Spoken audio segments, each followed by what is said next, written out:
te mana. Hui mana, hui rakina. O tau i tato pōrua, i orana amu i tato i te e arui. E mani o te Rahiti Nui, e tona Ote'a amu i tomora. Te mana. Wai te tato e, waroa hia tato i te hoi mai e rara. Nā te o ato ane, waha a mauhia tato i te wharene. Au e te mana, no te ori. Au e te mana, no te taere maori. Au e te mana, te mate ono. Te here i ora i tatou. Te ori taitia.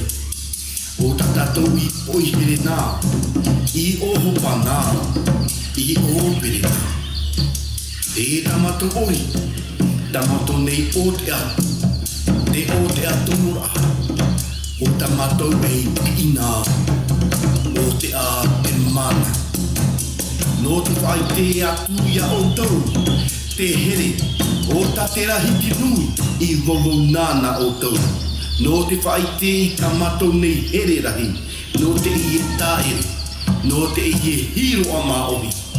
No Tahiti. E no te maumoku atoa no poringi tia mako. O ta o tau ia e mate tēnei. Te Rahiti Nui e! A toma! A rutuma!